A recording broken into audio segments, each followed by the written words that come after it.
Yan, good day mga guys. Mabilis ang comparison tayo sa Yamalub Blue Core. Ayan. Nakabili na nga tayo ng fake. At ikumpara natin dito sa original.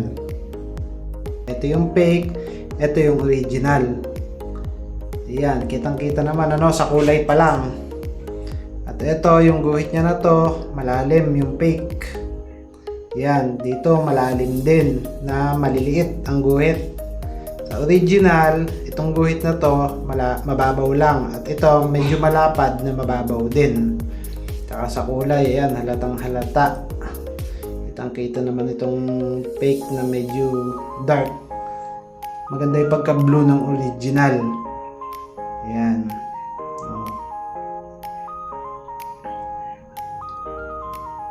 Dito naman sa tagliran, ayan, mapapansin nyo pa rin yung hukay niya. Ayan, ibang iba. Sa likod naman tayo. Ayan, sa likod niya, kita pa din, may warning sign tong original. Dito, sa fake, wala. Ayan. Ibang iba pa rin, no? Tapos, itong number niya dito, nasa baba, sa fake. Samantalang sa original, ito sa taas. Diba? Tapos, ito may guhit na kulay violet sa fake. Dito sa original, wala. Di ko alam sa labas ngayon kung mayroon talaga, kung saan nila ginaya yung violet na yan sa likod. Tapos, ito, halos pantay-pantay itong mga nakasulat. Dito, wala. Nalihis itong nasa baba. Diba? Dito naman sa side na to, hindi rin siya pantay. Mas makapal yung original nito eh. Tingnan niya. Yan.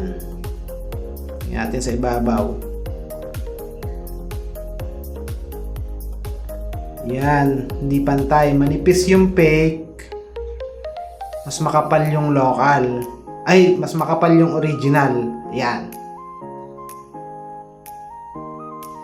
Grabe. Ayan. Tapos sa takip, ayan, makinis si fake, si original, magaspang. Parang medyo matte si original. Makintab si fake.